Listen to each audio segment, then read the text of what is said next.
The first snow of the season fell like silent forgiveness over the valley, covering every scar of the earth in white tenderness. To most, it was just winter's beginning. To him, it was another reminder of what he had lost. Ethan Hale stood by the cracked window of his small cabin, the light of dawn soft against the silver in his beard, his breath fogging the glass like a ghost of the past whispering back. The mountains outside were peaceful, endless and cold, the perfect reflection of his heart after 10 years of silence. 10 winters had passed since the day she left. 10 winters since the last sound of laughter filled these walls. Some memories refused to die, and hers lingered like perfume trapped in the grain of wood, faint but unyielding. He once believed solitude could heal him, that the rhythm of chopping firewood, mending fences, and the quiet company of stars would fill the emptiness. But healing was never that kind. It didn't come as thunder or prayer. It came as a whisper in the dark, a slow thaw that asked you to stop pretending you were fine. Ethan had learned to live with that whisper, the ache that greeted him every dawn like an old friend. He had written her name 1,000 times in his journals and erased it each time before the ink dried. Love, he thought, had its own kind of gravity. It kept pulling you toward what you tried hardest to escape. Outside, the snow deepened, covering the footprints he had left an hour earlier when he checked the traps. He moved with quiet precision, his motions disciplined, almost ritualistic. The cabin, with its pine walls and stone hearth, stood as both a fortress and a prison. On the mantel rested a photograph, her face half faded from sun and time. Her smile was still radiant, though. That smile had once been the warmth that turned winter into spring. But she was gone now, carried away by choices and pride. They had been young, foolish, and too proud to yield. Love had not died. It had been buried alive under words they could never take back. Sometimes, when the nights were long and the fire burned low, Ethan imagined hearing her voice again. Not the way she sounded in anger, but the way she used to whisper his name when the world was quiet and their hearts were still soft. He had left the city, the noise and the past behind, trading everything for the silence of the mountains. Yet the silence had its own voice, reminding him that peace without love was just another form of loneliness. This morning felt different, though. The wind carried a strange sound, faint but distinct, something between a sob and a sigh. He froze, listening. It came again, carried by the wind from the edge of the forest just beyond the frozen river. His instincts sharpened. For a moment, his mind told him it was only an animal caught in the cold. But his heart whispered otherwise. He pulled on his coat, grabbed the lantern, and stepped out into the white world, each step sinking softly into the snow as if he were walking into memory.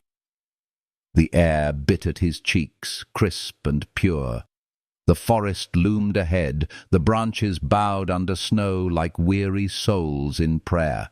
The sound came again, clearer this time, a small cry, desperate and human. He moved faster, heart pounding with something he hadn't felt in years. Urgency, purpose, fear.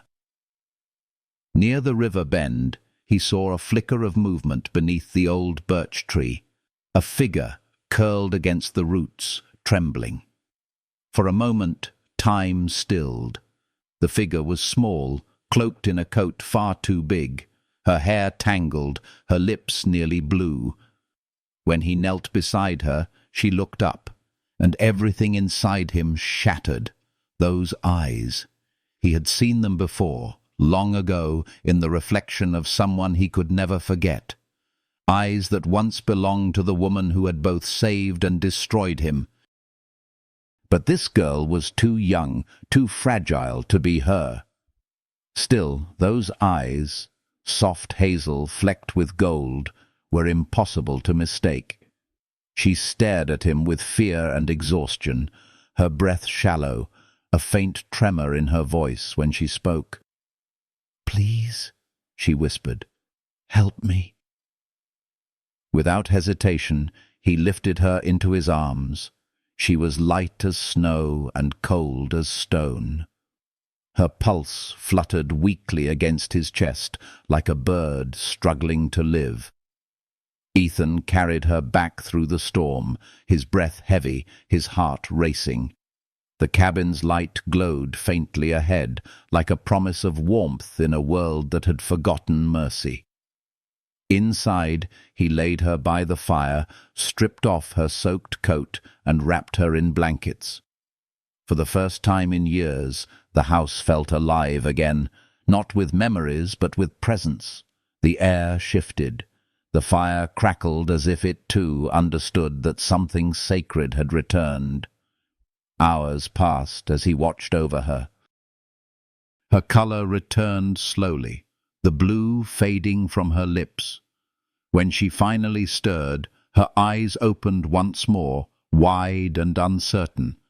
He offered her water, and she drank with trembling hands.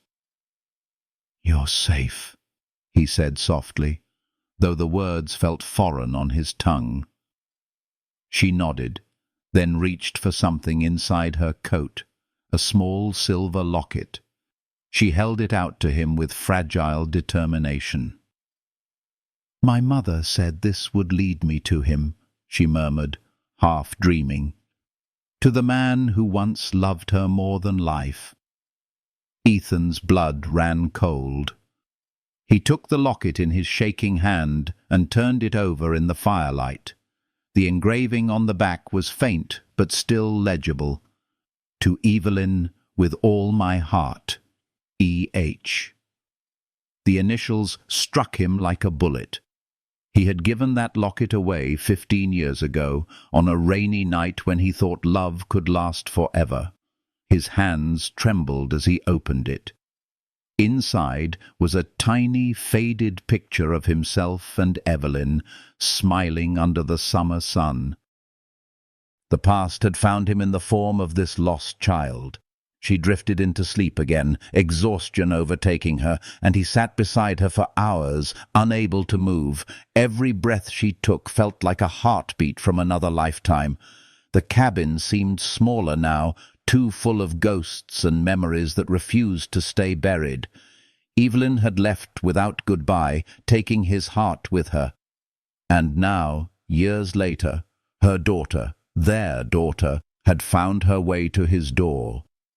He should have felt anger or disbelief, but all he felt was an overwhelming tenderness, a fragile, aching warmth that filled the hollow spaces where grief had once lived. Outside, the snow kept falling, steady and relentless, sealing the world in silence. Ethan rose and stirred the fire, his hands steady now. He didn't know why she was here or what had happened to Evelyn, but one thing was certain. The universe had given him another chance to make peace with the love he had lost. Healing, he thought, didn't always arrive gently. Sometimes it came in the shape of a storm, carrying someone small and cold into your arms to remind you what warmth was meant to feel like. He looked down at the sleeping girl, the firelight dancing across her face. In her, he saw both the pain of his past and the promise of something new.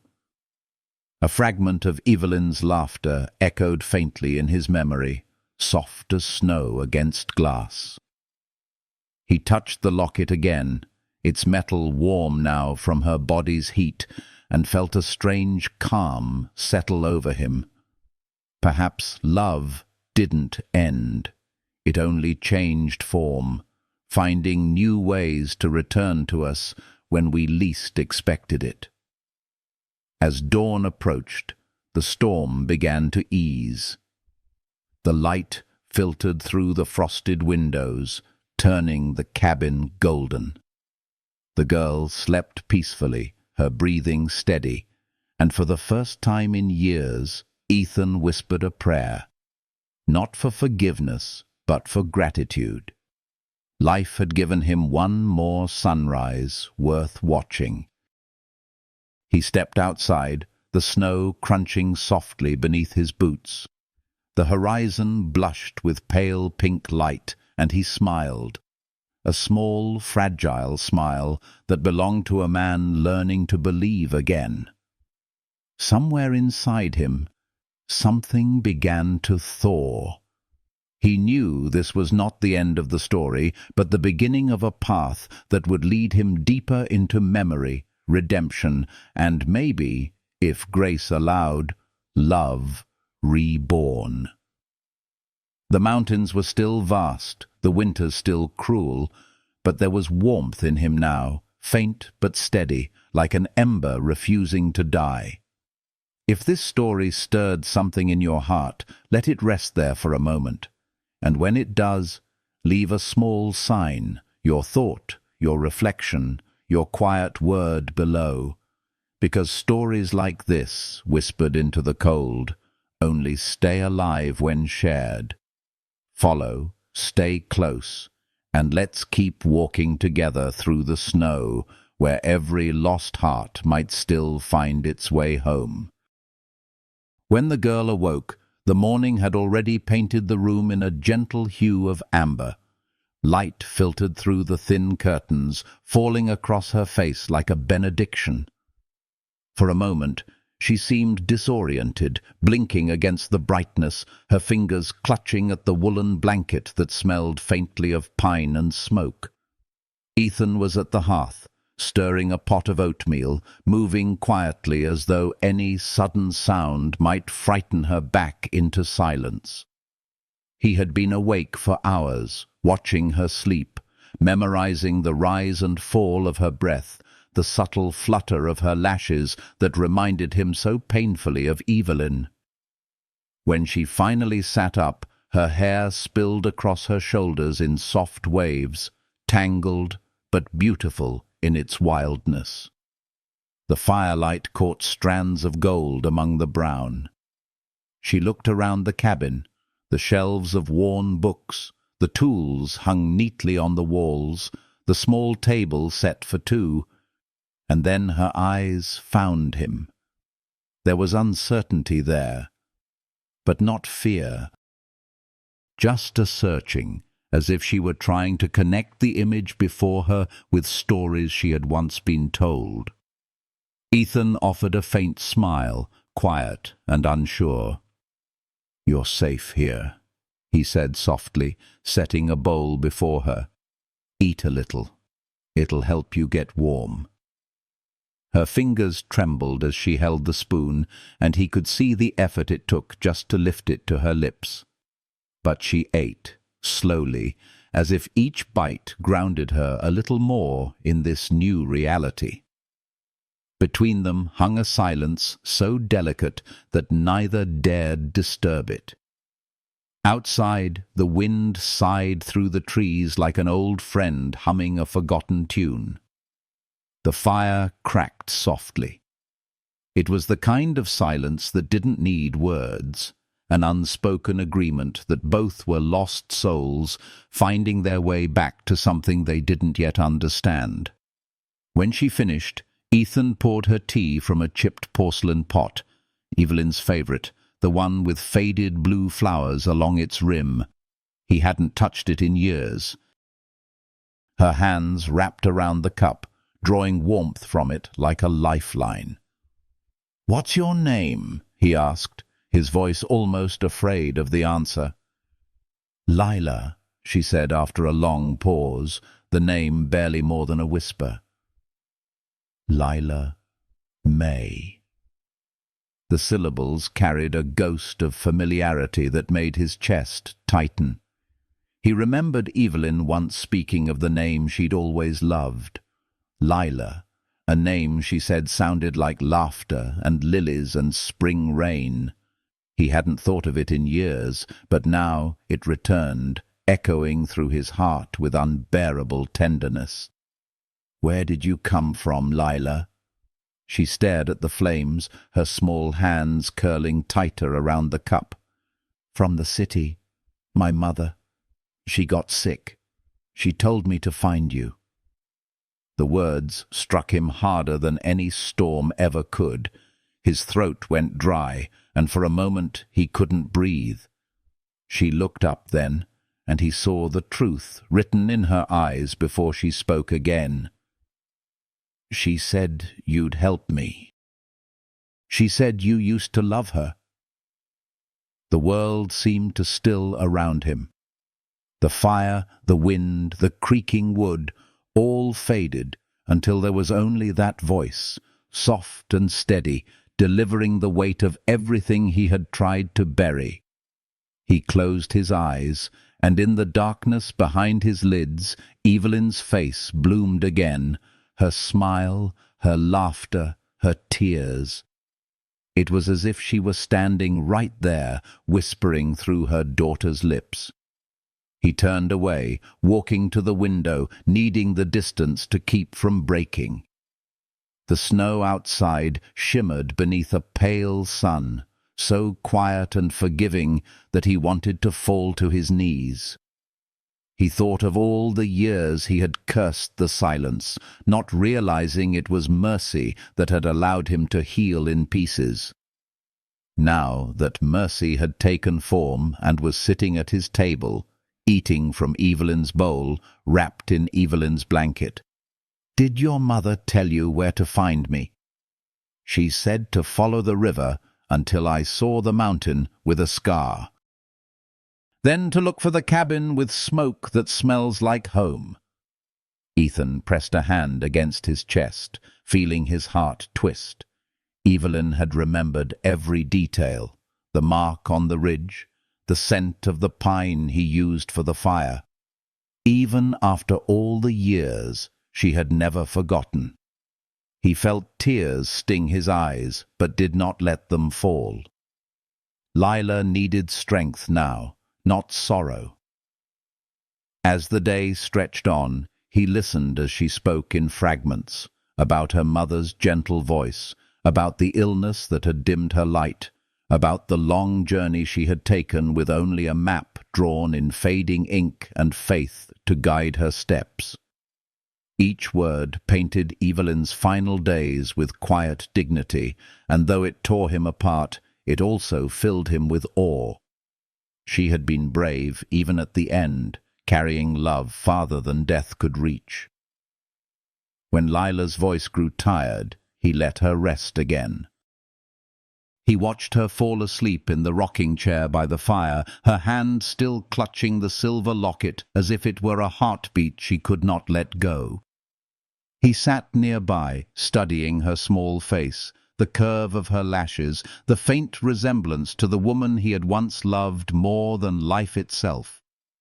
And then, almost without realizing, he began to whisper stories, the kind he used to tell Evelyn on winter nights long ago. Tales of the mountains, of rivers that sang, of stars that carried the souls of those we loved. He didn't know if she could hear him, but the act itself felt healing, like speaking forgiveness into the air. That evening, the storm passed, leaving behind a sky of impossible blue. Ethan stepped outside, the crisp air filling his lungs, the world glistening with untouched snow. He looked up toward the mountains, their peaks catching the last gold of the setting sun. For the first time in years, he whispered Evelyn's name aloud, not with pain, but with reverence. It didn't echo. It lingered, as though the air itself wanted to keep it. When he went back inside, the fire had burned low, but Lila was awake again, watching him. "You're her," he said quietly, unable to stop the words. You're everything she ever was." She tilted her head, not understanding the depth of what he meant, and smiled. "Mama said you'd say that." Her simple trust unravelled the last of his defences. He knelt beside her, taking the locket gently from her hand. Inside, beside the faded photograph of himself and Evelyn, there was a folded scrap of paper. He opened it carefully. The writing was Evelyn's, delicate, looping, and painfully familiar. "If love is true, it will always find its way home." He pressed the note against his chest and closed his eyes. That was her final message, not a plea for forgiveness, but a reminder that love was not lost, only waiting to be remembered. In that moment, the years fell away. The grief, the guilt, the bitterness, they loosened their hold on him like melting frost. He looked at Lila again, her face aglow with the flicker of the hearth, and realized that his story wasn't ending after all. It was beginning anew, in her. The next morning, he set about making the cabin more livable for two. He aired out the spare room, patched the window panes, gathered extra blankets from the trunk. Each act, though small, carried the weight of devotion, as if he were building not just comfort, but redemption itself. He showed Lila how to feed the chickens, how to gather kindling without getting her hands scratched. Her laughter, light, bright, unguarded, filled every corner of the house until even the old walls seemed to breathe again. It wasn't just sound, it was medicine, the kind of healing that doesn't come from time but from presence. Sometimes, while they worked, she would hum under her breath, a tune he recognized but couldn't place at first. Then one evening it came to him. It was Evelyn's lullaby, the same soft melody she used to sing when the night was long and the world felt heavy. The sound of it brought tears to his eyes, but this time they were gentle ones, the kind that wash pain away instead of carving it deeper. Days turned into weeks, and the mountains began to thaw. The snow receded from the paths, revealing patches of moss and early blossoms. Each morning, Ethan found new reasons to rise early, to make breakfast for Lila, to fix the fence she leaned on while watching the sunrise, to teach her the language of the woods. In her eyes, he began to see something that looked like peace. And in his own reflection, he saw a man learning to love again, not through passion or memory, but through care, through the quiet joy of belonging to another soul. He told her stories of Evelyn, not as a saint, but as a woman, stubborn, bright, and alive. Lila listened with awe, asking questions that made him laugh softly. When she spoke of her mother, her words were tender but fearless. "Mama said love doesn't die," she told him one night as they sat by the fire. "It just changes where it lives." He nodded, unable to speak because she was right. Love had moved, out of loss, into this living room filled with light and laughter and warmth, into the space where two lonely hearts were learning to be whole again. Sometimes, when the evening wind howled outside and the fire burned low, Ethan would look at her and wonder what Evelyn would think if she could see them now. Perhaps she did. Perhaps she was in the hush between the wind's sighs, in the glow that lingered around Lila's smile, in the small miracles that made each day worth rising for. He didn't know, but he no longer needed proof. He could feel it, soft, steady, healing, woven into the rhythm of their days. The mountains were still silent guardians, the nights still long and cold, but the loneliness was gone. In its place, there was something sacred and gentle, an unspoken promise that they would never face another winter alone. And somewhere deep inside, Ethan knew this was not just mercy, it was grace, disguised as a second chance. Outside, spring waited patiently beyond the melting snow. Inside, by the fire's tender light, a man and a girl shared a meal, a story, and the quiet understanding that every ending is only the beginning of something warmer. If this story touched your heart even for a breath, let it linger there. Leave a sign of it, a word, a thought, a whisper below. Because stories like these are meant to be shared, passed gently from heart to heart, until they find someone else who needs their healing warmth. Stay close, keep listening, and let love, like light in winter, find its way to you again. The days began to stretch longer, the light softening the edges of the mountains, melting away the last traces of winter. The rhythm of life in the cabin found its balance again, quiet, but no longer empty. Each morning, Ethan rose before dawn, the fire already kindled, the smell of coffee weaving through the air.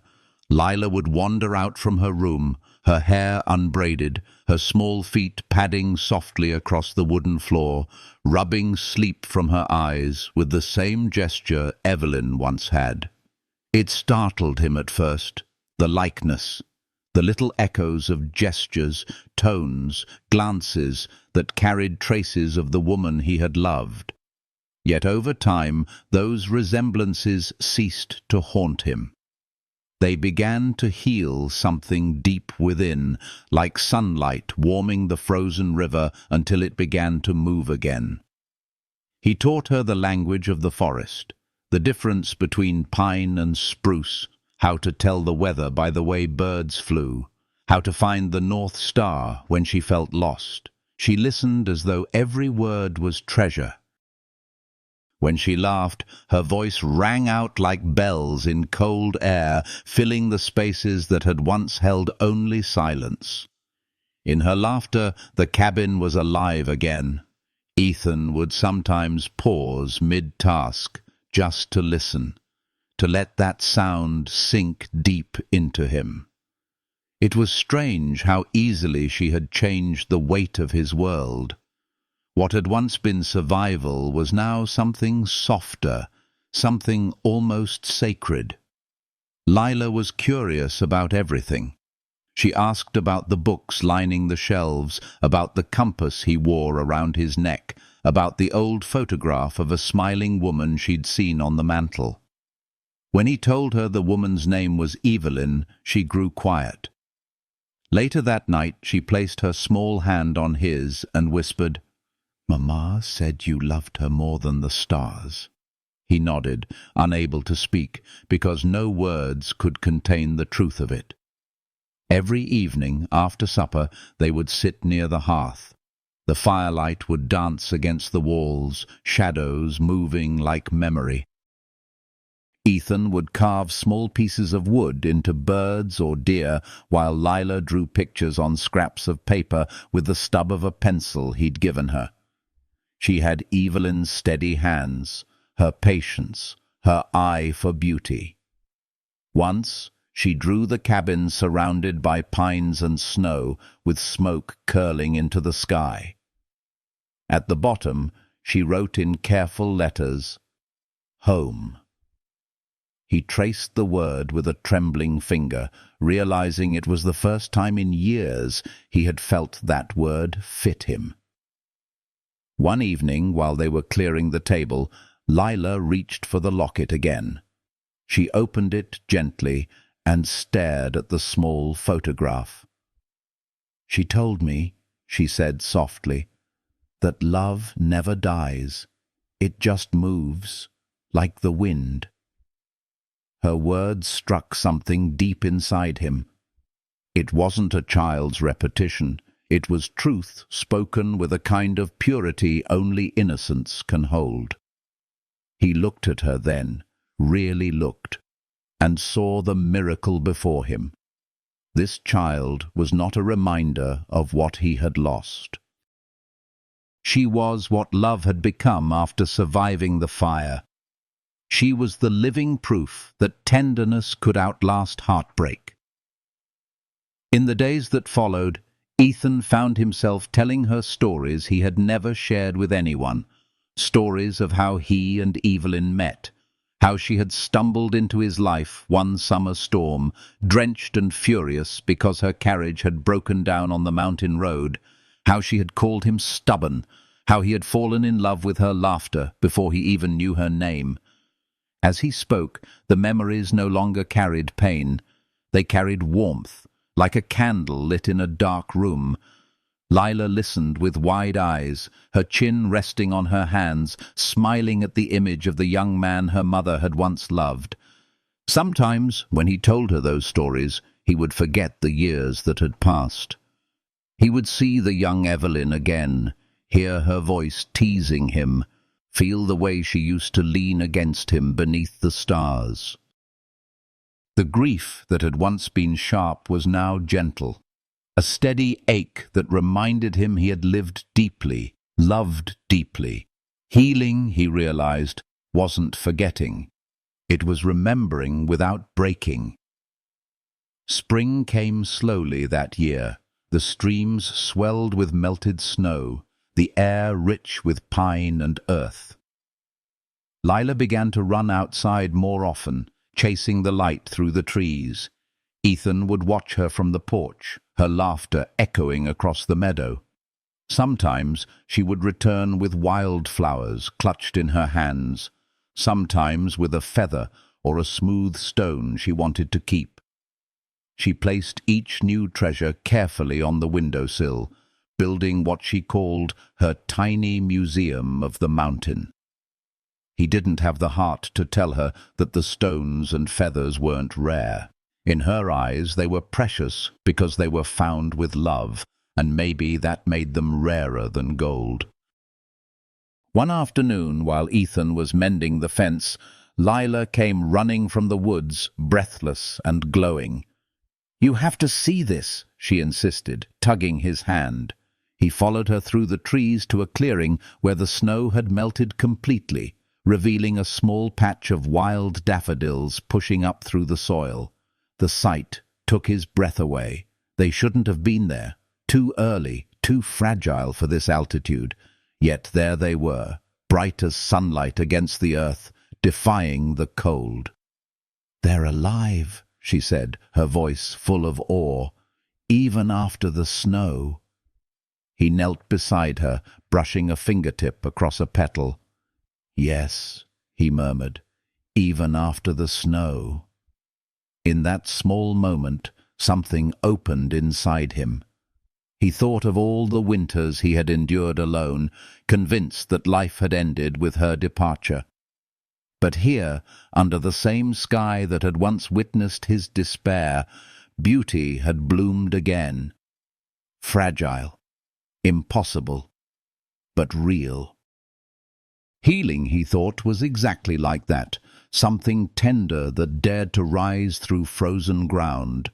From that day forward, they visited the daffodils often. Lila named each patch, talking to them as though they could listen. Ethan would smile at her soft chatter, feeling a warmth in his chest that no fire could match. Sometimes he would catch himself thinking that Evelyn would have loved this, loved the way their daughter turned every small thing into wonder. And in those thoughts he felt her near, not as a ghost, but as a presence woven into everything, the light through the trees, the echo of laughter, the gentleness in Lila's touch. One evening, as twilight settled and the sky turned the color of lavender and smoke, Lila asked if he believed in heaven. He paused before answering, watching the fire's reflection in her eyes. "I used to think heaven was somewhere far away," he said quietly. "But now I think it's right here, in moments like this, when the world feels soft again." She nodded, and for a while they just sat together in silence, listening to the nightbirds sing. As the months passed, Ethan noticed small changes within himself. He no longer flinched when he heard Evelyn's name. He found himself humming while he worked, a habit he thought he'd forgotten. The loneliness that had once filled every corner of the cabin was now replaced with laughter, conversation, and the steady rhythm of shared life. He realized that love didn't always need grand declarations. Sometimes it lived quietly, in the act of making breakfast for someone else, in the small hand that slipped into yours without asking, in the peace that came when grief finally softened its grip.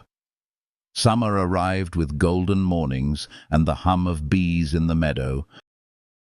Ethan built a small swing for Lila from an old rope and a slab of wood, hanging it between two pines that leaned toward each other like old friends. She spent hours there, her laughter rising into the warm air, her feet brushing against sunbeams. Every push of that swing felt like a heartbeat he'd thought he'd lost. In the evenings, when she was tired, she would curl beside him on the porch, her head against his arm. They would watch the stars appear one by one, silent and endless. He began to tell her about constellations, the same way he once told Evelyn.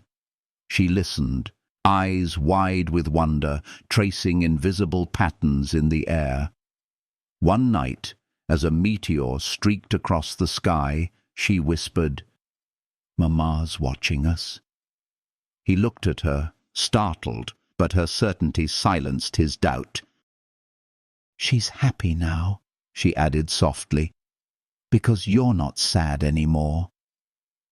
He wanted to deny it, to tell her that grief doesn't just vanish, but when he looked at the stars reflected in her eyes, he realized she was right. He wasn't sad anymore, not in the same way. The sorrow had turned into gratitude. The loss had become love's proof of endurance. That night, after she had gone to bed, Ethan sat alone for a long time, looking at the mountains bathed in starlight. The locket hung warm against his chest, the metal smooth from years of holding it. He opened it once more, touching the photograph gently. "You kept your promise," he whispered into the quiet. "You found a way back." The wind moved through the pines, soft and slow, like a sigh of contentment.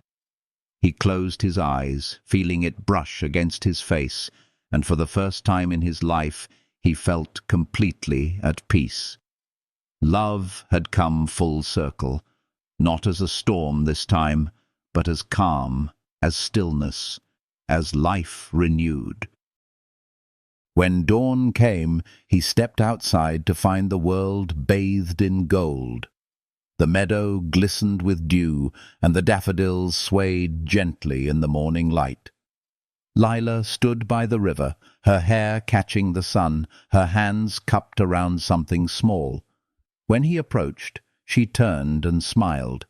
Inside her palms was a butterfly, its wings still drying from the night. "It was hurt," she said, "but it's okay now. I waited until it was ready." He watched as she opened her hands. The butterfly hesitated, then lifted into the air, its wings catching the light as it vanished into the trees. Ethan felt his throat tighten, and yet he smiled. "It's ready," he said softly, and she nodded, understanding more than words could express.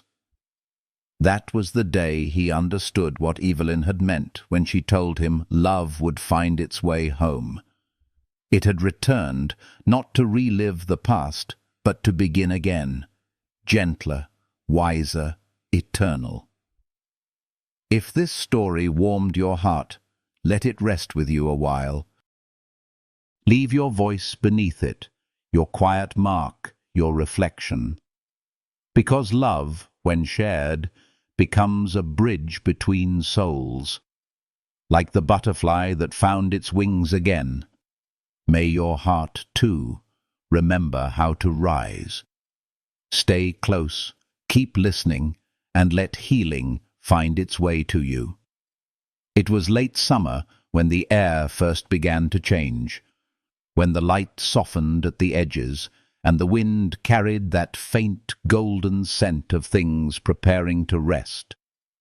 The forest had grown quieter, calmer, as though even the trees knew something sacred was settling between them. Ethan felt it too, in ways he couldn't explain. The cabin no longer echoed, it breathed. The loneliness that had once been his only companion now slept, replaced by laughter that wandered from room to room like sunlight moving across the floor. Lila had grown stronger, taller, her steps lighter, her hair brighter from the sun. She'd taken to spending mornings by the river, sitting on a smooth rock where the water shimmered. Sometimes she'd hum softly to herself, and Ethan would watch from the porch, his heart aching with something that wasn't pain anymore. It was tenderness, a love too vast to name. The world around them was simple, yet it held everything he had ever needed: a child's laughter, a quiet home, the smell of pine and bread, the sense that love had found its voice again. He had begun to talk to her about Evelyn more openly. The name no longer hurt when spoken. It came like a prayer, gentle and whole. He told Lila about the days when her mother used to dance barefoot in the rain, her skirts flying, her hair soaked, laughing at thunder as though she could charm the sky itself. Lila would listen, her eyes soft and shining, as though she remembered through him. And maybe, in a way, she did. Some love passes through the blood. It hums quietly inside those left behind, waiting to bloom again when it finds a safe place. One afternoon, as the light fell golden through the trees, Lila came to him with something hidden behind her back. "Close your eyes," she said, her voice trembling with excitement. When he obeyed, she pressed something small and cool into his hands. It was a tiny carving. A bird, wings spread mid-flight. The wood was rough in places, but full of life, full of heart. "You made this?" he asked softly. She nodded, beaming. "You said love doesn't die, it just changes where it lives. So I wanted to make her something that could fly, so she'll never feel lost again." He turned the little carving in his palm, tracing the curve of the wings. A simple gift, yet it cracked him open. For a long moment he couldn't speak. The weight of it, the innocence, the hope, was more than his words could carry. He pulled her close instead, his hand resting on her hair, and for the first time in decades he cried. Not from sorrow, but release. The kind of tears that clean a soul from the inside. That night the wind rose, carrying whispers through the trees. The air smelled of rain, but soft, like a promise rather than a storm. They sat together by the fire, the carved bird resting on the mantel beside Evelyn's old photograph. The flames danced low, steady, and calm. Lila leaned against him, half asleep, her breathing slow. Ethan watched the firelight play across her face and thought how strange it was that healing didn't come with fanfare. It came like this, in silence, in warmth, in the simple act of staying. When she had fallen asleep, he stepped outside. The sky was thick with clouds, but through a break he could see a single star burning steady.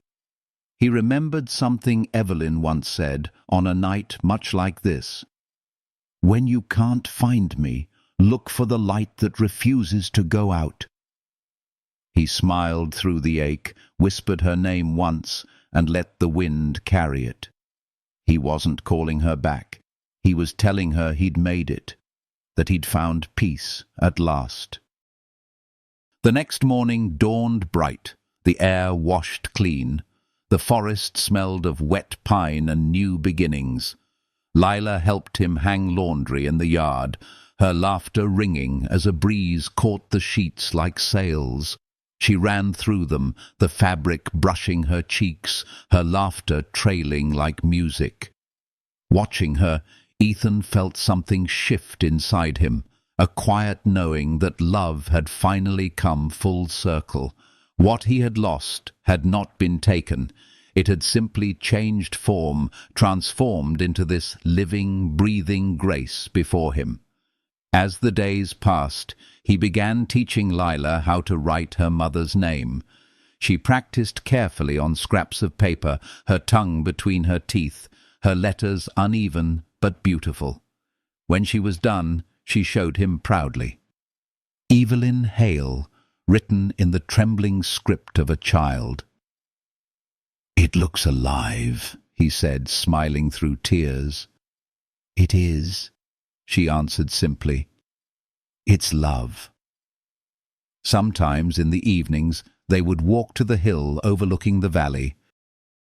From there the whole world seemed to stretch endlessly, the river a silver thread winding through the earth. Lila liked to bring flowers to the spot where they had placed a small cross of wood, Evelyn's resting place, though she had never been buried there. "It's not a grave," Ethan had told her once. "It's a place where love stops to rest before it travels on." Lila had nodded solemnly, and from that day she always brought something living, wildflowers, berries, even a feather, to lay there. She said the earth liked gifts that were still breathing. On one such evening she looked up at him and said, "Grandpa, do you think Mama can see us?" The title came naturally now, neither forced nor explained, just a truth they both accepted. He took a long breath, looking at the horizon where the sky melted into the land. "Yes," he said finally, "but more than that, I think she feels us. Because love doesn't live in the eyes, it lives here." He pressed a hand against his chest, and she mirrored the gesture, smiling. The seasons turned quietly after that. Summer deepened, the river ran slower, and the nights filled with the song of crickets and the hum of memory. Lila began keeping a small journal, sketching the birds she saw, writing notes in her uneven handwriting. Ethan watched her grow into herself, curious, brave, gentle. Each day with her reminded him of what it meant to begin again.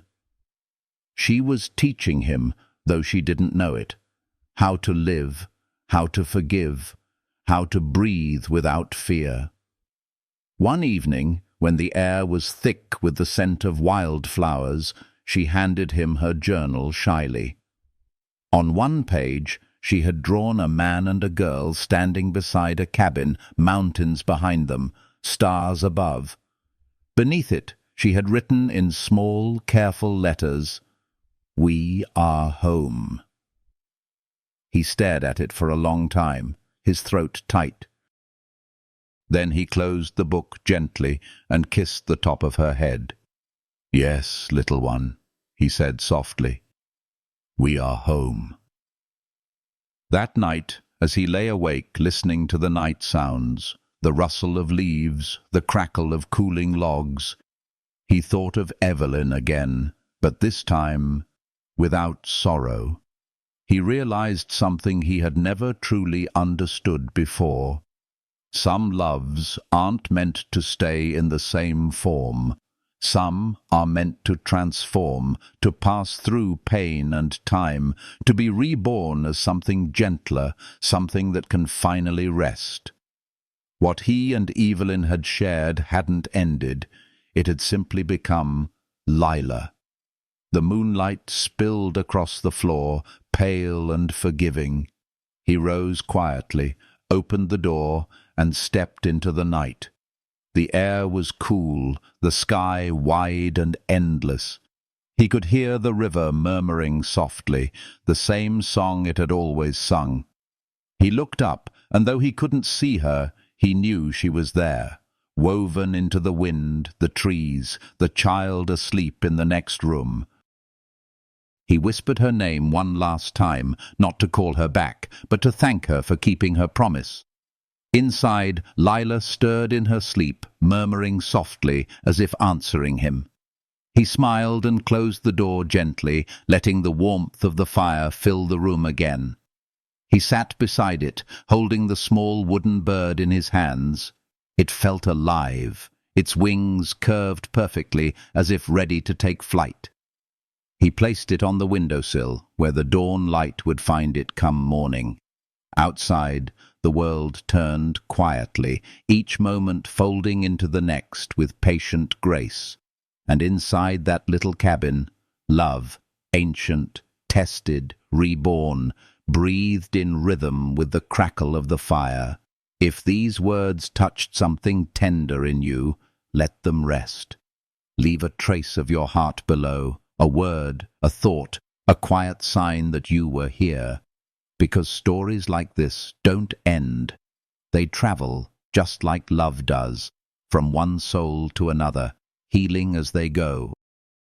Stay, listen, and let it remind you that even after all the winters of your life, warmth always finds its way home. The first chill of autumn arrived gently, slipping into the mountains on a breath of wind that carried the scent of pine and fading flowers. The days grew shorter, but they did not grow lonelier. The cabin that had once felt like a tomb for Ethan now pulsed with quiet life. The sound of Lila's laughter, the creak of her little boots against the floorboards, the soft hum of her voice while she drew by the fire, all of it turned the silence into music. Healing had come slowly, like dawn spreading through the cracks of an old house, but it had come. Each morning began with the sound of the river whispering below the ridge and the smell of wood smoke curling through the air.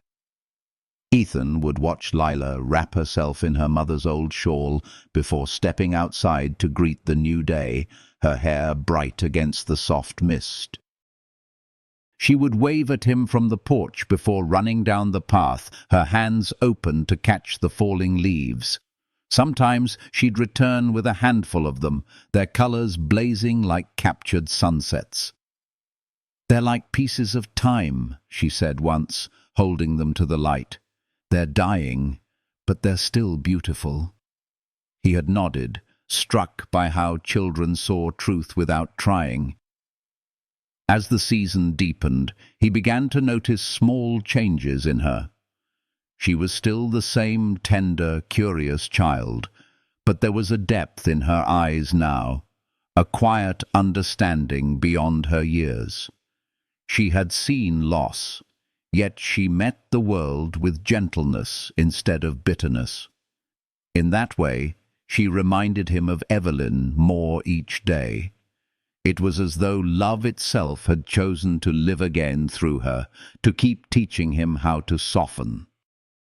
One evening, while they were stacking firewood behind the cabin, Lila looked up at him and asked, "Do you ever miss who you were before the mountains?"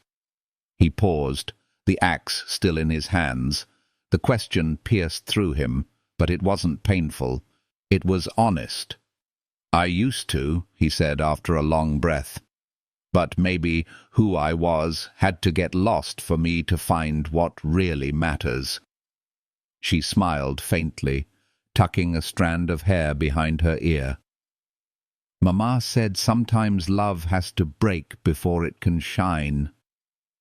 Her words fell softly, like snow that doesn't melt right away. He couldn't answer. His throat was too tight. Instead, he set down the axe and pulled her into an embrace. She fit against him so easily, as if she had been carved from the missing pieces of his heart. The forest around them began to blaze with colour. Every path they walked was strewn with gold and crimson. They gathered chestnuts, pressed leaves between pages of her drawing book, and built fires that crackled late into the night. Ethan began to feel time again. Not the heavy, cruel kind that marked years of loneliness, but the gentle rhythm of ordinary days. It was strange how healing disguised itself in small routines, the way a cup of tea shared in silence could feel holy, or how laughter over burnt bread could dissolve an ache years old. Lila began to ask about the world beyond the mountains. "Will we ever go there?" she asked one morning as they watched geese flying south. "Maybe someday," he said, "but for now, the world comes to us." She smiled at that, content with the simplicity of their life. Yet he saw the spark in her, the same hunger for discovery that Evelyn once had. She was growing, and he knew someday she would follow the pull of the horizon. The thought both frightened and comforted him. Love, he realized, didn't mean keeping someone close. It meant giving them roots strong enough to leave and wings brave enough to return. One night, as the wind howled through the trees, Lila couldn't sleep. She crept to his room, the old floorboards sighing beneath her bare feet. "The storm sounds angry," she whispered. He lifted the blanket and let her curl beside him. The thunder rolled far off, low and steady, and she pressed closer until her breathing matched his. "Tell me about Mama," she murmured, already half asleep. So he did. He spoke softly into the darkness, telling her about the way Evelyn loved the world, how she could find beauty in broken things, how she used to call the wind her friend, how she believed that hearts, no matter how shattered, always found their way back to light. Lila's breathing slowed, her small hand resting on his chest, and he knew she was dreaming of her mother. He lay awake a little longer, staring into the dark, thinking that maybe Evelyn was there too, wrapped in that same quiet peace. The next morning dawned calm and golden. The storm had washed the air clean, and the mountains glistened with dew. Ethan stepped outside to find Lila already awake, barefoot in the grass, watching the sunlight break over the ridge. "It feels new again," she said softly. He nodded. "Every day does, if you let it." She smiled at him then, the same bright, knowing smile that Evelyn used to have, and something inside him gave way. He realized he wasn't haunted by the past anymore. It had become part of him, yes, but not as a wound, more like a scar that no longer hurt when touched. They spent the afternoon fixing the fence by the orchard, and when they finished, Lila brought out her sketchbook.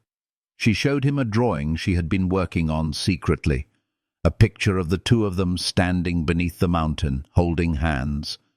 Behind them, she had drawn Evelyn, her figure soft, almost like light.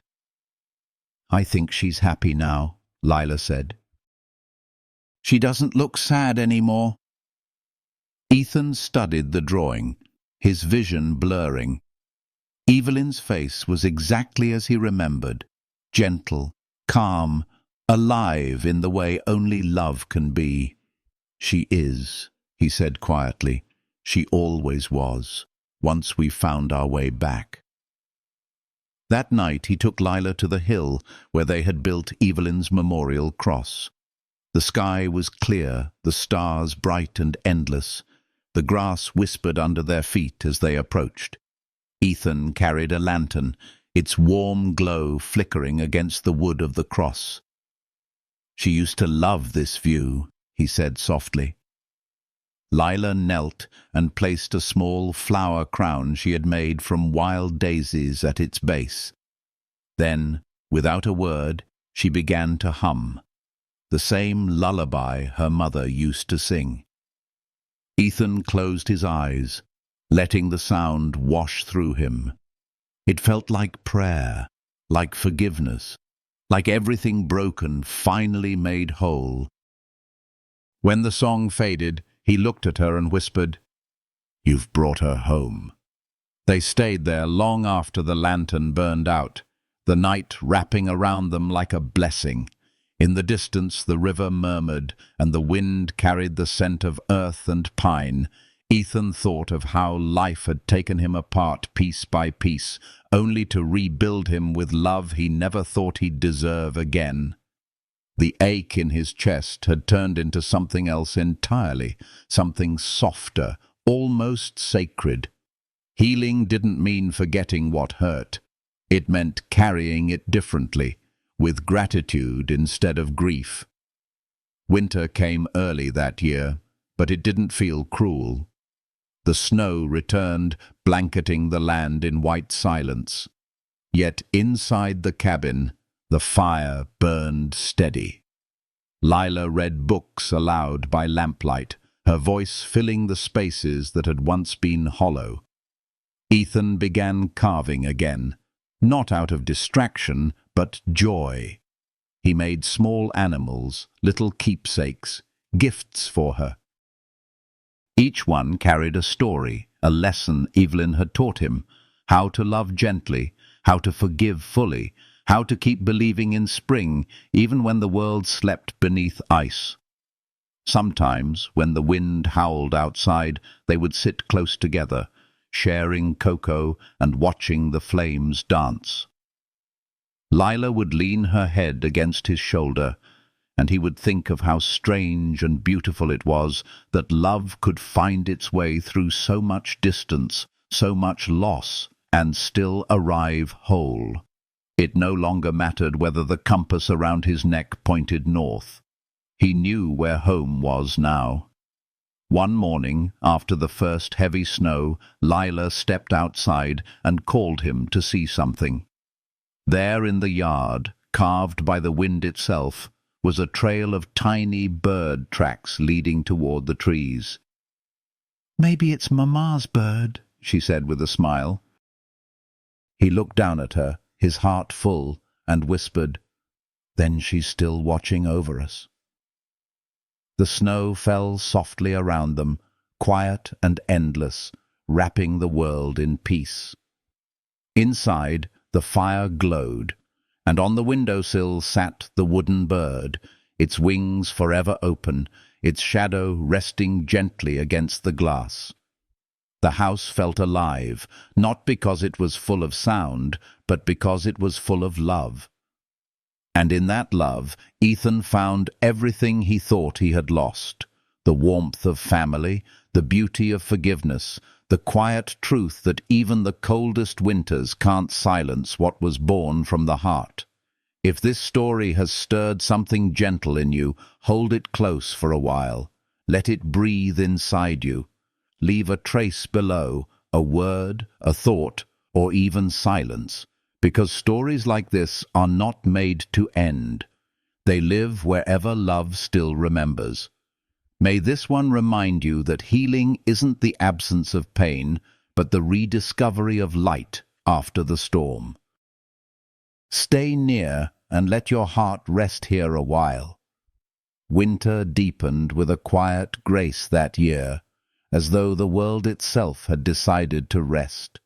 Snow layered the mountains like a blanket, soft and endless, muffling every sound except the slow, steady rhythm of the wind. The cabin stood warm against the cold, its windows glowing faintly in the night, a small pulse of life in the wilderness.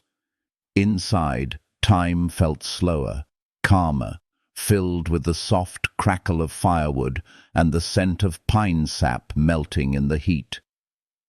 Ethan had stopped counting days.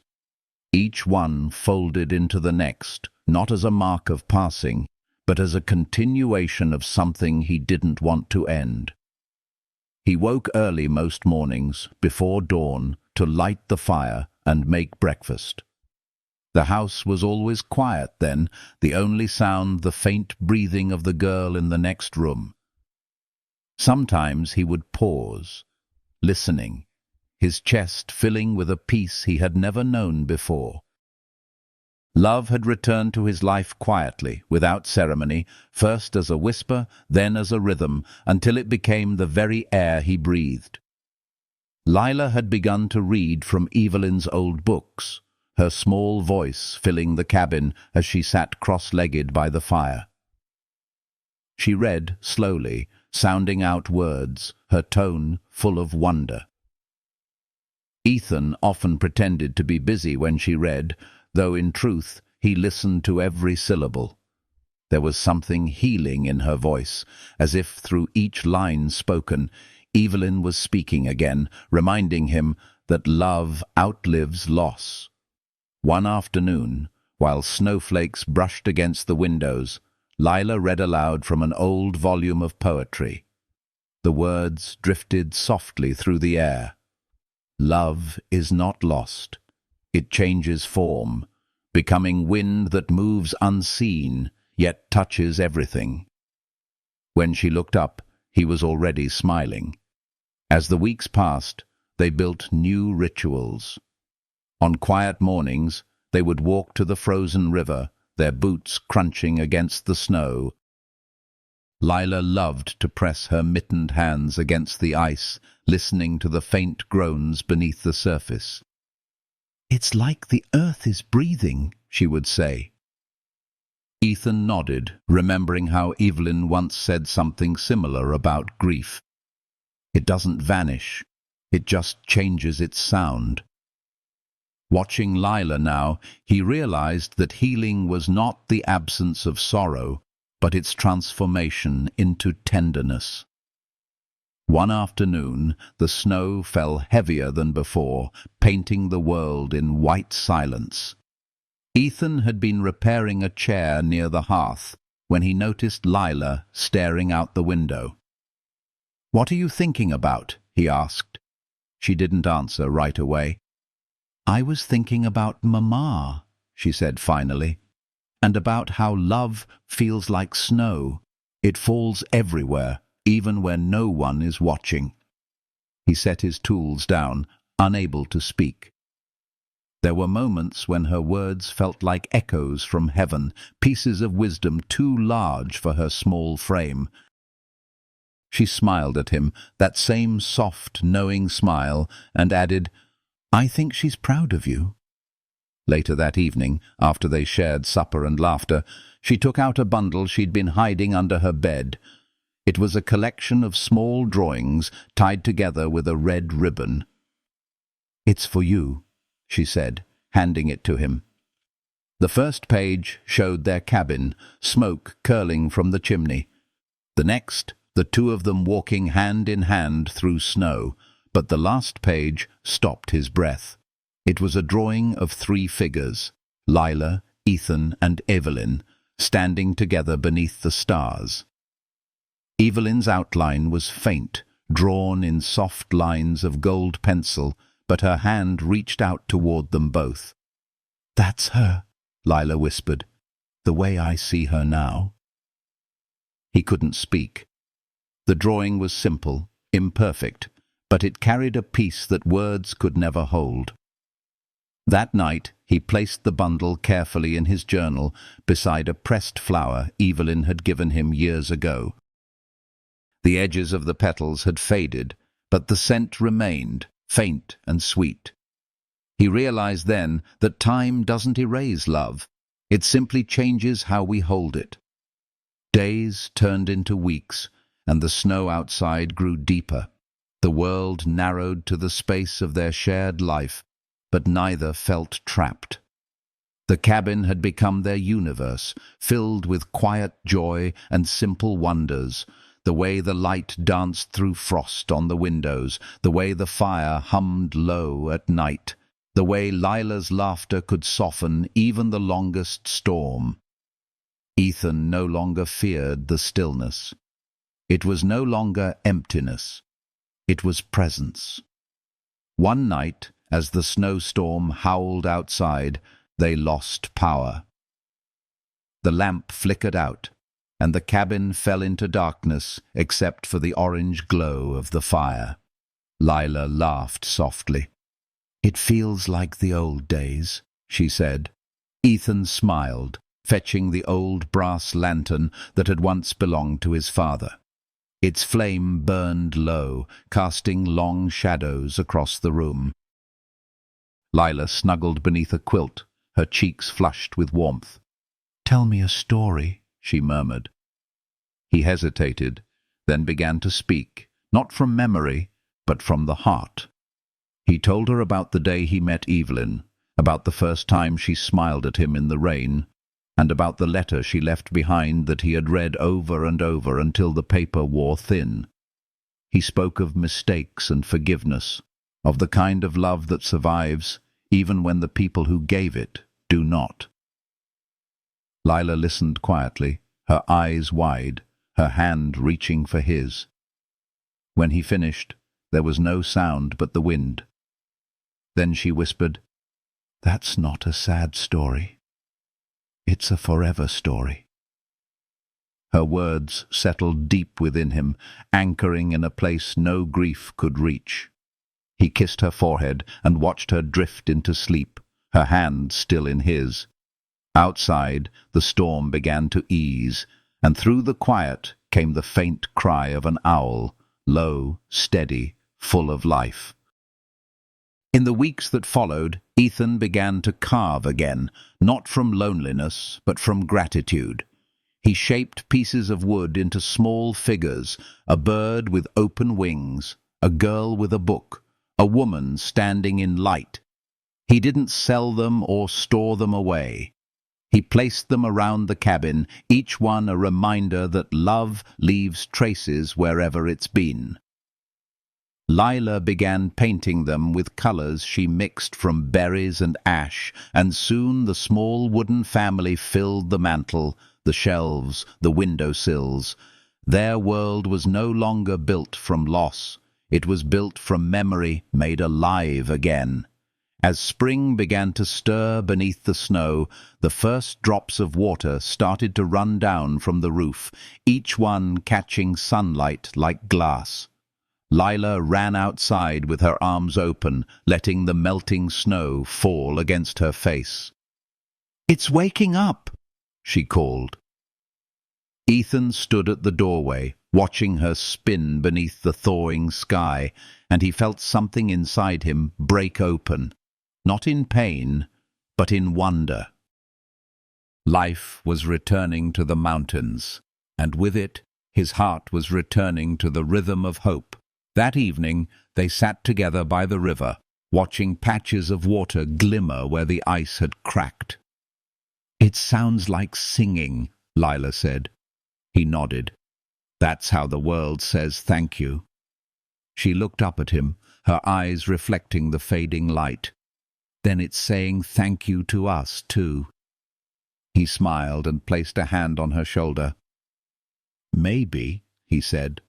"Or maybe it's Evelyn, reminding us that everything we've loved is still here, just changed." The sun slipped below the mountains, leaving a trail of pink across the horizon. The air was cool but soft, filled with the scent of pine and wet soil. Lila leaned against him, quiet and content.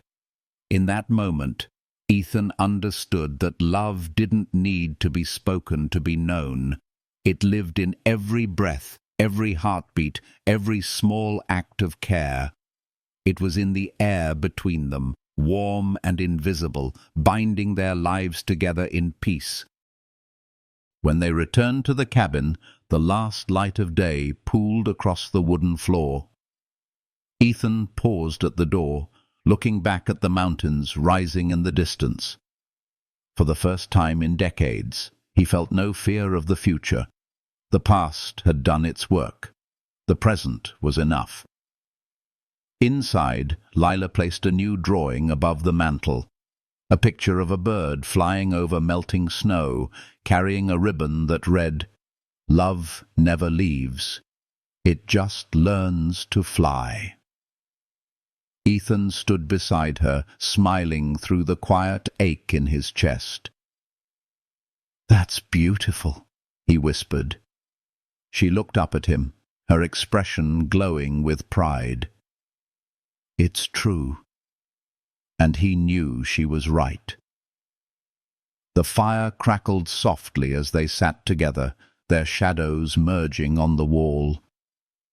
The world outside slept under the last blanket of snow, but inside, warmth bloomed like spring itself. Ethan looked at the small wooden figures, the drawings, the locket on the shelf, and realized that love, real love, was not something to hold on to. It was something to live inside of. Something that healed not by forgetting, but by remembering gently. If this story found its way to your heart, let it stay there a while. Whisper to it softly, and let it remind you that the soul always knows how to find warmth again. Leave a little sign below, a thought, a heartbeat, a word of your own, because stories of love and healing are meant to be carried forward, one tender heart at a time. By the time spring came in full bloom, the mountains had shed their silence and awakened in color. The snow that had once buried the valley melted into rivers that ran silver under the sunlight, carrying the whispers of winter away. The days grew longer, and the forest came alive again with birdsong and the soft hum of life returning. Inside the cabin, the light was different now, gentler, fuller, touching everything with a golden kind of peace. Ethan had never imagined that the same home where grief once lived could become a sanctuary again, but love, he was learning, had a quiet way of rewriting every season. Lila spent her mornings gathering wildflowers, filling old jars with the colors of the earth, violets, daisies, tiny white blossoms that smelled like morning rain. She would hum while she worked, soft melodies that drifted through the open window and lingered in the air like prayer. Sometimes Ethan would listen from his desk, pretending to be writing in his journal, though his hand often stilled as her voice filled the room. It reminded him of Evelyn in ways that didn't hurt anymore. It was memory softened into light. He had begun to write again, something he hadn't done since before loss had frozen his words. His handwriting was slower now, deliberate, each line written as if in gratitude. The journal that once recorded survival had turned into a chronicle of love, of small miracles and quiet mornings, of laughter that healed more deeply than time ever could.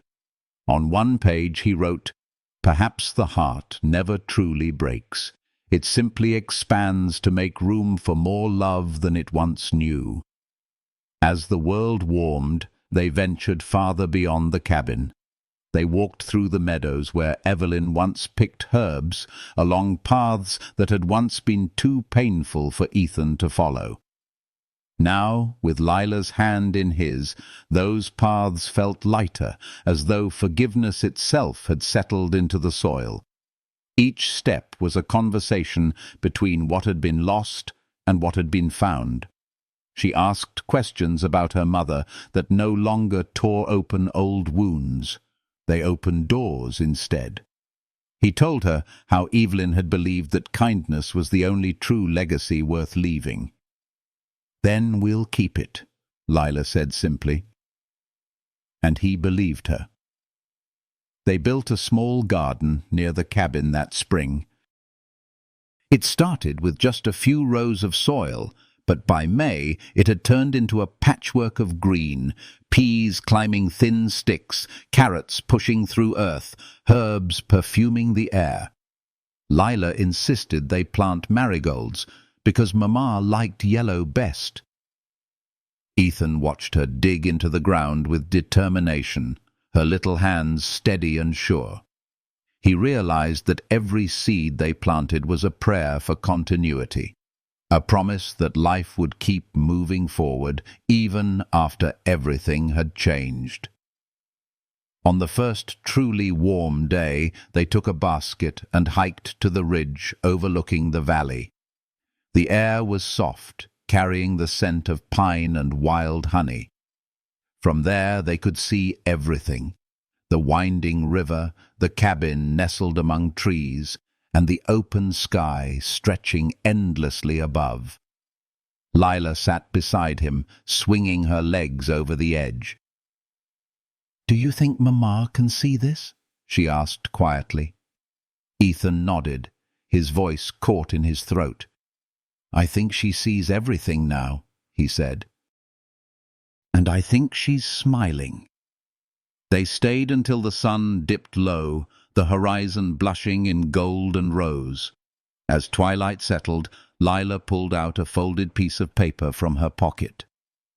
"I made something," she said shyly. It was a letter written in her uneven handwriting. She read it aloud, her voice trembling but sure. "Dear Mama, we are okay. Grandpa says you planted love so deep it keeps growing even without rain. I think he's right. Sometimes when I laugh, it feels like you laugh too. When I draw, it feels like your hands help me. I hope you like our garden. We made it for you, but also for us. Because love keeps blooming, doesn't it?" Ethan couldn't speak. The mountains around them blurred in the softness of tears he didn't hide this time. He reached for her hand, and together they let the wind carry the letter away. It rose slowly, the paper fluttering against the fading light, caught in a current that lifted it high above the trees until it vanished. He felt no ache watching it go, only peace. It was enough to know that love always found its way home. That evening, as they returned to the cabin, the world glowed with the last breath of sunlight. The air shimmered with warmth, the kind that lingers even after the light fades. They lit a small fire and ate by the hearth. Lila leaned against him, tired from the day's long walk. He watched her eyes close, her lashes trembling like feathers, and for a moment he saw Evelyn there, alive in the quiet strength of their child. Not a ghost, but a continuation. Not gone, but transformed. Later, when the house had gone still, Ethan stepped outside. The sky was clear and wide, filled with stars that shimmered like unspoken words. He looked toward the ridge where they had sat that afternoon, and something within him shifted. For the first time, he didn't feel like he was talking to the dead when he whispered Evelyn's name. He felt like he was speaking into love itself, boundless, unending, alive. The night answered him not in words, but in warmth, the wind gentle against his face, the stars steady and near. Inside, Lila's drawings lined the walls now. They told their story in colors and shapes. A girl and her grandfather, a bird in flight, a garden, a mountain, a woman made of light. He traced his fingers along them, smiling. Healing, he realized, was not about replacing what was lost. It was about letting love change form, about learning to hold it differently, lighter but no less whole. Every drawing, every memory, every shared silence between them was proof that love does not die. It simply learns new ways to speak. Days slipped by softly after that. The garden bloomed, the cabin filled with sunlight, and laughter returned to every corner. Sometimes Ethan caught himself humming while he worked. Old songs from another lifetime, songs Evelyn used to hum while cooking or tending her herbs. It surprised him at first, the sound of his own contentment. It felt foreign and familiar all at once. One evening, as they watched the fireflies emerge across the meadow, Leela turned to him and said, "You look happy." He laughed quietly, the sound deep and warm. "I am," he said. "For the first time in a long while, I truly am." She leaned her head on his shoulder. "Then Mama is happy too." He smiled into the night, knowing she was right. Love shared between souls never stays in one heart alone. It spreads, multiplying quietly like light, like spring after a long winter. As the stars brightened above them, Ethan thought of how far they had come, not just in miles, but in healing. The man who once sought solitude had found family. The house that once echoed with silence now pulsed with life. The love that once lived in memory now lived in the present, warm and breathing. He no longer carried Evelyn's absence as a wound. He carried her presence as a blessing. When they went inside, Lila stopped at the doorway and looked up at him. "Grandpa," she said softly, "thank you for finding me." The words landed in him like light through glass, gentle, transforming everything they touched. He knelt and pulled her into his arms. "No," he whispered, his voice breaking with love. "Thank you for finding me." That night, as the fire burned low and the mountains slept under the watch of the moon, Ethan knew that love had done what it was always meant to do. It had healed, it had forgiven, and it had become something eternal. And in that warm, quiet house beneath the stars, the story of loss had turned completely into a story of love.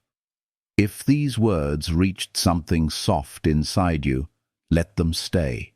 Let them remind you that love never disappears. It only changes shape, finding new ways to keep us alive. Leave a trace of your heart below, a word, a whisper, a thought, and let it travel like wind, carrying healing to someone else who needs to remember that light always returns. The year turned again, and the mountain valley was golden with harvest light. Summer had drifted away quietly, leaving behind the soft perfume of late-blooming flowers and the slow hum of bees moving through the fields. The air carried warmth by day, and the gentle cool of approaching autumn by night. Ethan could feel it in his bones, the rhythm of time moving differently now, slower, kinder, like a heartbeat learning to rest. Lila had grown taller, her laughter clearer, her eyes deeper. She was no longer the frightened child who had arrived beneath the bridge that winter. She was a young girl with sunlight in her voice and steadiness in her spirit. The world around them reflected that change. The cabin now alive with color, drawings on the walls, a garden flourishing behind the porch, shelves filled with jars of honey and dried herbs Evelyn once loved. What had begun as survival had become a life, rich in peace and purpose. Some evenings, when the air was still and the sky was painted with fire, they would sit on the porch steps together. Lila loved to ask him stories about before, about Evelyn, about the life he lived when the world was bigger and louder, about how he found his way back after being lost for so long. He would answer with quiet honesty, his voice low like a confession to the wind. Sometimes, he said once, life breaks us to show us how much light can still live inside. She had nodded, her small hand slipping into his, and whispered, "That's how Mama said love works. It finds the cracks and grows flowers there." Their days found gentle rhythms. Ethan tended the land, mending fences and planting new rows, while Lila learned how to make bread and sew patches on his shirts. They built a swing between two trees, the same ones where Evelyn used to hang lanterns during summer nights. When Lila swung, her laughter carried high into the sky, and Ethan would pause from his work just to listen. That sound, light and alive, was proof that healing had come home. The nights were their favorite. They would light a lantern, sit by the fire, and read. Lila's voice had grown confident, steady, as she read aloud the poems Evelyn once loved. Ethan would listen, the words washing over him like rain. Every now and then she'd stop mid-sentence and look up at him. "You're smiling," she'd say softly. He would nod. "Because your voice sounds like peace," he'd reply, and she'd blush in the dim light, a small smile tugging at her lips. There were times when silence fell between them, but it was never empty. It was full of understanding, of memory, of the quiet language that only love could speak. The fire would crackle softly, and outside the wind would move through the trees, gentle and alive. Ethan no longer feared the quiet. It had once been the sound of loneliness, but now it felt like home, like the echo of something sacred. One afternoon, as the last of the summer sun spilled through the trees, Lila found an old wooden box tucked behind the wardrobe. Inside were keepsakes from a life Ethan had almost forgotten. Letters, trinkets, a small pressed flower Evelyn had once kept between the pages of her Bible. Among them was an unfinished carving, worn smooth by time, a small heart-shaped pendant. Ethan had made it years ago, but never completed it. Lila turned it over in her hands. "It's beautiful," she said.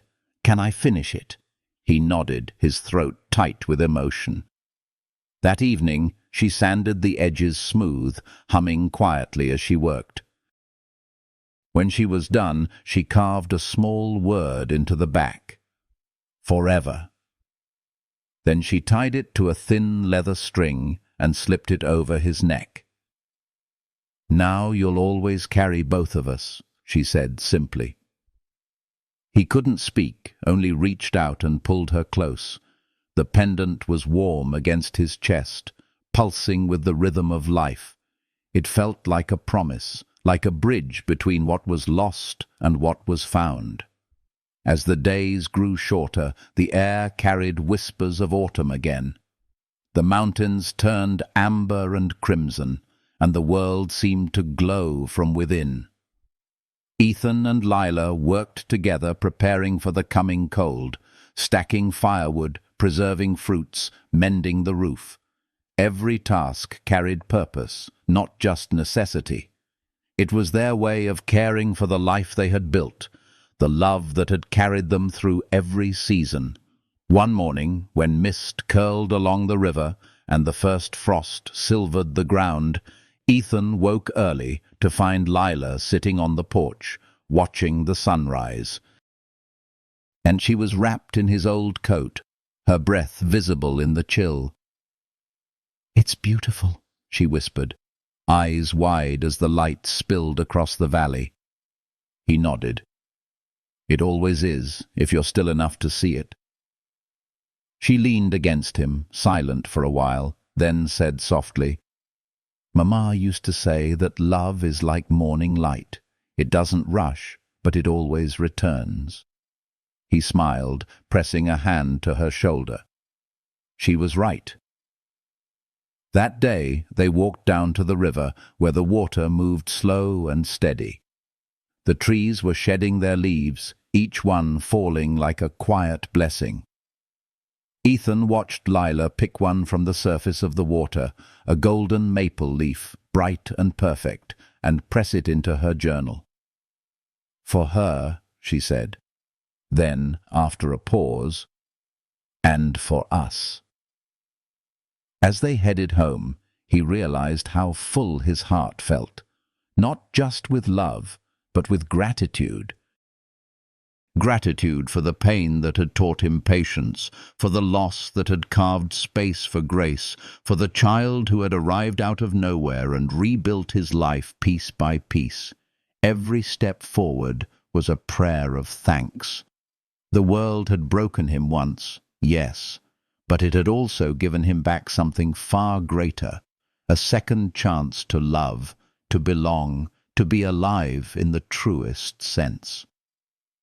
That night, the stars were bright over the cabin, the sky was wide and clear, the air sharp with coming frost.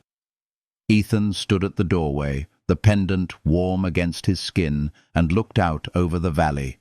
He thought of Evelyn, not as someone gone, but as someone everywhere, in the wind, in the fire, in the laughter that filled their home. In Lila's heart, love had not left him. It had simply changed shape. It had become everything. He went inside and found Lila asleep by the fire, her sketchbook open on her lap. On the page was a drawing of the three of them, Evelyn standing behind them, her hands resting on their shoulders, her smile soft and eternal. Beneath it, Lila had written in careful script, "We are love, and love never ends." Ethan felt tears rise, but they were not the kind that hurt. They were soft, cleansing, healing. He closed the book gently and whispered, "Thank you." The fire crackled low, wrapping the cabin in warmth. Outside, the wind carried the scent of pine and snow. The world was turning once more, but this time Ethan didn't dread it. Change no longer meant loss. It meant life continuing its sacred circle. He sat down beside Lila, watching her sleep, and realized that peace wasn't something that found you. It was something you learned to hold, even after everything. And in that quiet moment, surrounded by the hum of the earth and the memory of love that refused to die, Ethan finally understood. Home wasn't a place. It was the heart, remembering how to open again. If this story has touched your heart, let it stay with you tonight. Take a moment to breathe, to feel warmth returning somewhere deep inside. If it reminded you of someone you've loved or lost, whisper their name softly. Love always hears. And if you found even a small piece of healing here, share it forward. Like this, leave a comment. Let your light join ours. Subscribe if you wish to walk this path of quiet stories and open hearts again. May peace find you where you are. May love keep you through every season. And may your soul always remember how to come home.